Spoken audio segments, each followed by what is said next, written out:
Hello, good morning. আশা করি তোমরা সবাই খুব ভালো আছো। আমিও খুব ভালো আছি। তো সকাল সকাল ঘুম থেকে উঠে পড়েছি। সকাল নয়, 8:30 বাজে। তো এবার আমি আমার বিছানাটা গুছিয়ে নিচ্ছি, কারণ বিছানা গুছিয়ে রাখলে মনটা শান্তি লাগে আর মনে হয় যে না, একটা বড় কাজ হয়ে আছে। আর এদিকে গান চলছে বাইরে, তার জন্য আমি একটু নাচ করছি। আর এদিকে আমি আমার বিছানাকে টান টান করার চেষ্টা করছি, কারণ টান টান বিছানা আমার খুবই পছন্দ। আর আমার সবথেকে বড় কথা, আমার ঘরটাও বিশাল পছন্দ।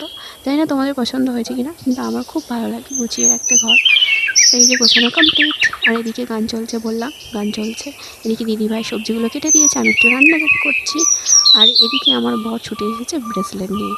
মানে ও ব্রেসলেট কী করতে গিয়ে খুলে ফেলেছে, মানে কী বলবো। আর এদিকে চা ফেলতে গিয়ে চায়ের কাপটাই ফেলে দিয়েছে। মানে এর হাসি, মানে ওই জন্য হাসছে। আর এদিকে আমার বর খিদের জ্বালাতে একটা মুভি চালিয়েছে, যেটা দাদু আর নাতির বিয়ে হচ্ছে। সেটাই আমার শাশুড়ি মা আর আমার যা বসে বসে দেখছে। আমিও একটু দেখে নিলাম, একটু হেসে নিলাম। তো ভিডিওটা ভালো লাগলে অবশ্যই লাইক করে দিন।